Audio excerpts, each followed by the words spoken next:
Hey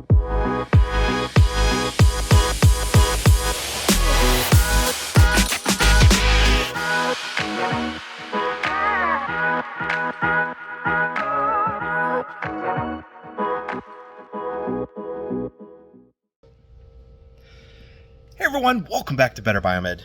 Every single day I see some tech that just confuses me, and it's frustrating because if it had a real purpose and it actually increased patient safety, it would make complete sense.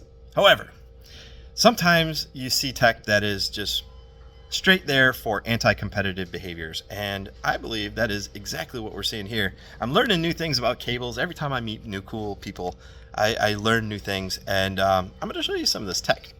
It involves these little guys, and I do have a no-core SpO2 here. However, it appears that Masimo also does this exact same thing. Now, give it, guys.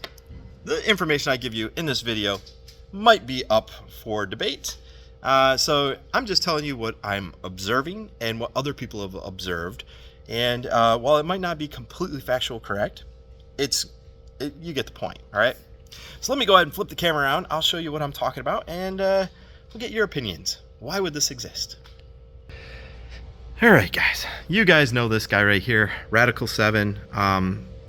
Very commonplace. This one here is a Masimo, and I've got a breakout right here of a connector. Now, this isn't a Masimo connector, but inside a Masimo connector, you're going to have almost the exact same technology.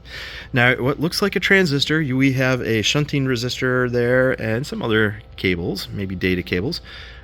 This little chip right here, that guy, actually allows this guy to utilize the sensor. Now, if you guys ever have a sensor that just drops out all of a sudden and it doesn't make any sense, there's no physical damage, part of the problem might be this guy.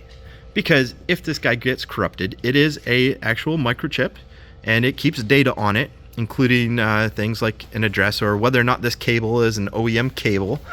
And what it does is it allows you to plug the sensor into this guy, and it will activate the sensor. In other words, it says unknown or unrecognized cable. Interesting things that I found about is that this little guy right here is basically here so that if you have a non-OEM cable, if you just create a cable, it will not talk. It'll say unrecognized cable. Interesting. Another thing that I have learned is that Masimo, on the trunk cable, inside here, there is also a similar type of chip. So the trunk cable has a security chip, and the SpO2 sensor itself also has a security chip. Interesting. Now, this one here is a no-core, and inside this blocky serial cable connector, which it looks like a standard DB9 cable, there is a chip inside this guy. We have always wondered why these things are so blocky, and the tech, this has not changed in like 20 years. The keying, you can see that there's different keying on some of these guys. That has changed, according to the configuration of the cable. However, the fact that this connector hasn't changed in 20 years tells you that something's going on. Well, this is what it is. There is a security or anti-competitive chip that they put in there so that other people cannot create cables for their machine.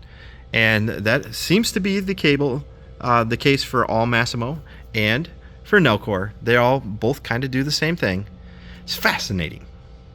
So guys, I'm curious what your thoughts are on that. The fact that there is a actual microchip that stores code that activates it. Now, it would make sense if you have a pediatric cable and you plug it in and that chip says, hey, I'm a pediatric sensor. That way there, maybe it adjusts the alarm levels or something, so it's ensuring patient safety. Because no adult should be able to fit a pediatric sensor. I mean, that's kind of commonplace. But that's not what that guy does. That little guy right there, it just enables a cable. It doesn't matter if it's pediatric or adult or whatever. It doesn't change any of the values on the machine, so what's the purpose? What's the purpose? I'm a little curious.